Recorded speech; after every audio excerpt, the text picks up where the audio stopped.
அதனால் இது முதலே சொல்லிட்டோம்னா, ஏன்னா அவங்ககிட்ட அவங்க நல்லா பேசுவாங்க அப்படிங்கிறத விட பேசுறதுக்கான கண்டென்ட் ரெடி பண்ணுறது பாருங்க, அதே ரொம்ப சிறப்பாக அந்த தமிழுக்காகவே அவங்களுக்கு பாராட்டுகள் சொல்லலாம்.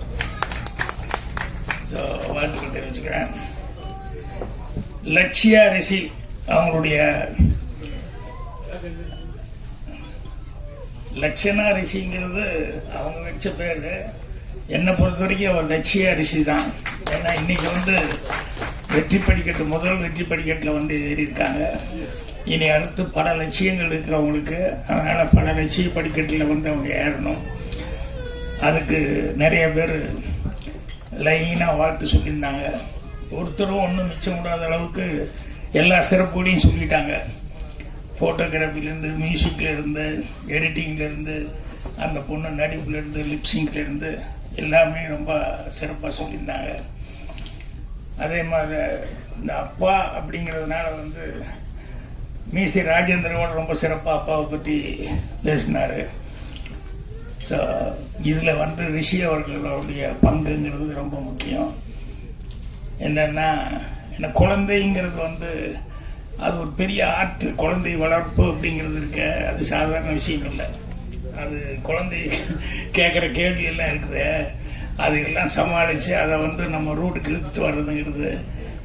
சொல்லுவாங்கல்ல, ஒரு குழந்தை கல்யாண ஆரம்பத்தில் நான் ஏன் இல்லை அப்படின்னு சொல்லி கேட்டலாம். இல்லைம்மா, நீ அந்த நேரத்தில் நீ இல்லை, நீ எங்கே போன, ஏன் என்ன விட்டுட்டீங்க, என்னை விட்டுட்டு எப்படி ஃபோட்டோ எடுத்தீங்கன்னு. இல்லை அது அந்த நேரத்தில் நீங்கள் இன்னும் பிறக்கலைன்னா இல்லை அவங்க அம்மா வயிற்றுல இருந்தது. இல்லை நீங்கள் பொய் சொல்கிறீங்க. இல்லைம்மா அவங்க அம்மா வயிற்றுல தான் இருந்தேன். இல்லை வயிறு பெருசாக இல்லையா, எங்கள் அம்மாவுக்கு சாதாரணமாக தானே இருந்தது. இல்லைம்மா அது பின்னால் தான் பெருசாச்சுன்னா, அது எப்படி பெருசாச்சு அப்படின்னு இப்படி கன்னியூ பண்ணிகிட்டே போயிட்டுருக்கோம் குழந்தைகிட்ட. அது அவ்வளோ சிரமமான ஒரு சமாச்சாரம். அதே மாதிரி அவங்க அவங்க நம்ம நினைக்கிறது அவங்க மேலே நம்ம சில நேரங்களில் பேரண்ட்ஸ் பண்ணுற பெரிய தப்பு.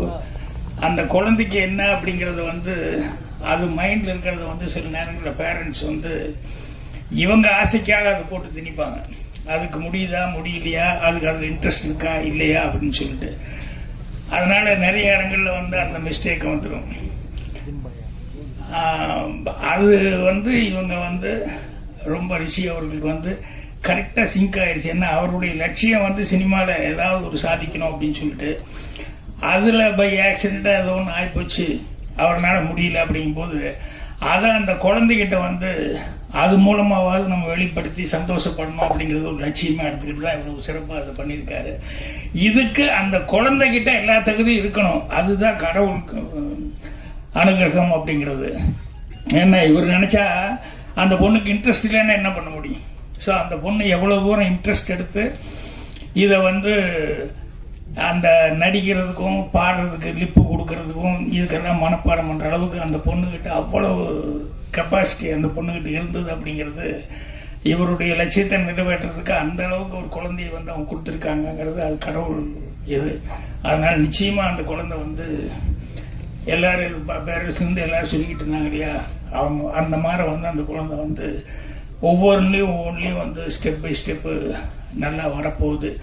அதுக்கு என்னுடைய வாழ்த்துக்கள் தெரிவிச்சுக்கிறேன். இந்த அப்பான்னு டைட்டில் வச்சிருக்கிறதுனால பேரரசு எல்லாம் அவங்க அப்பாவை பற்றி சொல்லிட்டு இருந்தாரு. எனக்கு அவங்க அப்பா எங்கள் அப்பாவை பற்றி ஞாபகம் இல்லை, எங்கள் அப்பாவை விட எங்கள் அம்மாவோட அப்பா இருக்காரு, அதுதான் எனக்கு ஞாபகத்துக்கு வந்தது. ஏன்னா எங்கள் தாத்தாவுக்கு எங்கள் அம்மா மேலே அவ்வளோ பிரியம். ஒரே பொண்ணு, இது 2 பேரும் பசங்க, எங்கள் அம்மா தான் மூத்தது.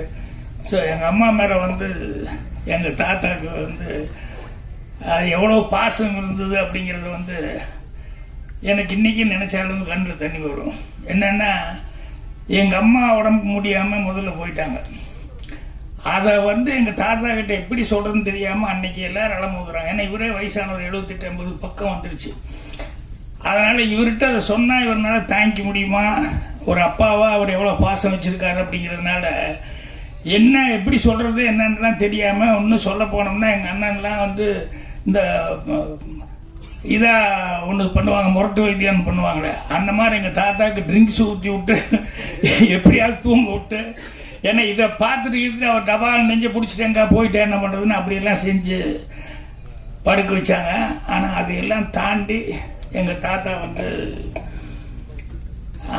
தெரிஞ்சுக்கிட்டாரு. தெரிஞ்சதுக்கப்புறம் வந்து அவரால் தாங்கிக்க முடியல. என் பொண்ணு அவள் சந்தோஷம் இல்லாமல் அவள் போய் சேர்ந்துட்டா நான் இனிமேல் லைஃப்பில் என்னது சந்தோஷம் அப்படின்னு அடிக்கடி எங்கள் பாட்டிக்கிட்ட புலம்பிகிட்டே இருப்பார்.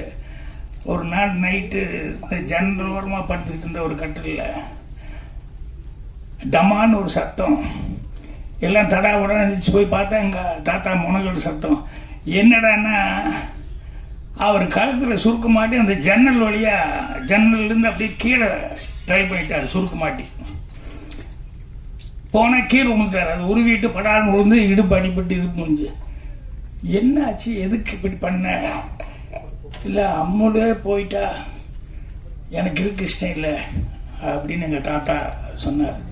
ஸோ ஒரு அப்பாவுக்கு அவ்வளோ வயசுலேயே கூட எங்கள் அம்மா மேலே எவ்வளோ பிரியம் இருந்தது அப்படின்னு நினச்சி பார்த்தா, இன்றைக்கி எங்கள் தாத்தா நினைக்கும் போது எனக்கு இங்கே அப்பான்னு வரும்போது எங்கள் அம்மாவோட அப்பா அவர் எந்த அளவுக்கு சின்ன வயசுலேருந்து எங்கள் அம்மா மேலே பாசமாக இருந்திருப்பார் அப்படிங்கிறது வந்து இப்போ இவங்கெல்லாம் சொல்லிட்டு இருக்கும்போது எனக்கு எங்கள் தாத்தா ஞாபகம் தான் வருது. அவர் என்ன ஹியூமரான ஒரு கேரக்டர், இவ்வளோ சீரியஸான ஆள், ஆனால் ஹியூமரான ஒரு கேரக்டர். அவர் இப்போ டெட் பெட்டில் படுத்து இருக்கும்போது கூட இங்கேருந்து நான் போய் பார்க்கலான்னு சொல்லி போனால் ஏதாவது காசு கீசு இருந்தா தாத்தா அப்படின்னு சொல்லி கொடுத்தோம்னா யார் எங்கள் அத்தை அவங்க இவங்க எல்லாரும் போய் கேட்பாங்க. அவர் வந்து யார்கிட்டையும் கொடுக்க மாட்டார், எப்படி பார்த்துக்கிட்டே இருப்பார். பார்த்துக்கிட்டே தேரமான எங்கள் பாட்டி வந்தால் பாட்டி கையில் தான் கொடுப்பாரு. அந்த வயசுல அப்படி படுத்து கிடக்கிறாரு. அப்போ கூட காசு வேற யாரு, குழந்தைகள்லாம் கேட்டு பார்ப்பாங்க, யாரு கேட்டாலும் கொடுக்க மாட்டாரு. எங்கள் பாட்டி கையில் கொடுத்துட்டு தான் இது பண்ணுவார். அதே மாதிரி ஒரு நாள் இவ்வளோ தான் போயிடுவார் இவர் அப்படிங்கிற மாதிரிலாம் நினச்சிட்டு எல்லா சொந்த பந்துகளும் சொல்லி விட்டாங்க. இவர் அப்படியே கண் திறந்துட்டு அப்படியே பார்த்தாரு. ஒவ்வொருத்தராக வந்தாங்க, ஏதோ ஒன்று கொடுப்பாங்கல்ல அந்த கடைசி நேரத்தில் அப்படின்னு. அவர் மெல்ல பாட்டி கூப்பிட்டாரு. போயிட்டு அடுத்த வாரம் நமக்கு ஏதோ விசேஷம் வருது இல்லையா, அன்னைக்கு வர சொல்லு, அது வரைக்கும் நான் போக மாட்டேன், எல்லாத்தையும் அனுப்பிச்சுடுறேன் அப்படின்னு சொல்லிட்டு அதை கூட அவர் தான் டிசைடு பண்ணார். எல்லாருமே போயிடுவார் இன்னைக்கு அப்படிங்கிற அளவுக்கு இது பண்ணார். ஸோ அந்த மாதிரி ஒரு எங்கள் அம்மாவுக்கு அப்பாவாக இருந்தது அப்படிங்கிறது வந்து இன்னைக்கு வரைக்கும் நான் நினச்சி பார்க்கும்போதெல்லாம் எங்கள் தாத்தா வந்து அவ்வளோ இதாக இருக்கும். ஸோ ஒரு ஃபேமிலி அப்படிங்கிறதுல வந்து குடும்பத்தில் எந்த அளவுக்கு இருப்பாங்கன்னு. ஸோ இன்னைக்கு வந்து லட்சணா ரிஷிங்கிறது வந்து ரிஷியாக வந்து ஒவ்வொரு லட்சியத்திலையும் வந்து அவங்க ஜெயிக்கணும். எப்போ அப்பா அம்மா அவங்கெல்லாம் வந்து இவ்வளோ தூரம் கான்சன்ட்ரேட் பண்ணி அந்த குழந்தை இது பண்ணுறாங்களோ, ஏன்னா நிறைய குழந்தைகளுக்கு வந்து சின்ன வயசில் என்ன அவங்களுக்கு லைட்னஸ் அப்படிங்கிறது நமக்கு தெரியாது. தெரியாமையே அதுக்குள்ளே கொண்டு போய் விட்டு ஃபோர்ஸ் பண்ணுவோம். இப்போ பூர்ணிமாவே வந்து எப்படியாவது வந்து பாட்டு பாடுன்னு சொல்லி கொடுத்தாங்க. பாட்டில் இன்ட்ரெஸ்டே இல்லை, ஆனால் தெரியாமல் ஏதோ ஒரு விதத்தில் டான்ஸ் மட்டும் கற்றுக்கிட்டது அது சினிமாவுக்கு வந்ததுனால ஹெல்ப் ஆகி போச்சு. இவ்வளவெல்லாம் ஜிவி பிரகாஷ் எனக்கு தெரிஞ்சு அவன் சின்ன பையனாக இருக்கும்போது கூப்பிட்டு வந்து என்னோட படத்தில் பாடுறதுக்காக கூப்பிட்டு வந்தான்.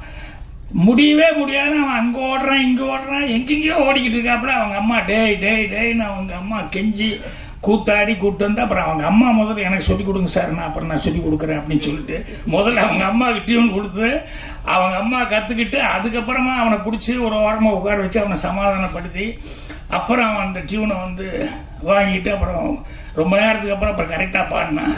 அப்போ நான் நினச்சேன் இவன் மியூசிக் லைனுக்கு வரவே மாட்டான், என்ன பாட்டு பாடுறதுக்கு இவ்வளோ தகராறுன்னு இவன் எங்கே வர போகிறேன்னு.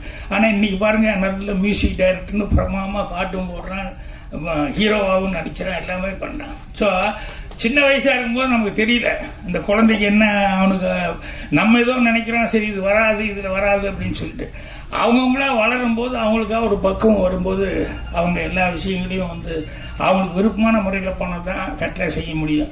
என்னை விட்டுருந்தா நான் ஒரு ஷாப் தான் பார்த்துட்டு இருந்திருப்பேன் ஊரில். என்னை வந்து அப்படி தான் பிடிச்சி ஆகுன்னா கொண்டு போய் ஒரு ஷாப் பார்த்துக்கோ அங்கே இருக்க வேலைக்காரங்களை பாரு அப்படின்னு சொல்லுவாங்க. எனக்கு அந்த உத்தியோகம் பிடிக்கல, ஓடி வந்ததுனால நான் நினச்ச மாதிரி இருக்க முடியுது. அதனால் அந்த குழந்தைக்கு வந்து இப்போ என்னென்னா பேரண்ட்ஸ் வந்து இவங்க வந்து அவங்க நினைக்கிறது வந்து அந்த குழந்தை மூலமாக நிறைவேற்றுன்னு நினைக்கிறாங்க. ஆனால் அந்த குழந்தைகிட்ட அந்த டேலண்ட் ரொம்ப பிரமாதமாக இருக்குது. அதனால் அந்த குழந்தை வந்து நிச்சயமாக இத்தனை பேர் ஆசீர்வாதம் இருக்கிறதுனால நிச்சயமாக நான் சொன்ன மாதிரி ரிஷியாக வந்து எல்லா லட்சியத்தையும் வந்து சக்ஸஸ்ஃபுல்லாக பண்ணணும் அப்படின்னு சொல்லி என்னுடைய மனமார்ந்த வாழ்த்துக்கள் தெரிவிச்சுக்கிறேன். இன்னும் 2 ப்ரோக்ராம் இருக்கிறதுனால தான் இவ்வளோ அவசரமாக பேசிட்டு போகிறேன். இல்லைன்னா நான் இன்னும் கொஞ்சம் நேரம் வரைக்கும் கூட இருந்திருப்பேன். யாரும் தப்பாக நினைக்க வேண்டாம். நன்றி, வணக்கம்.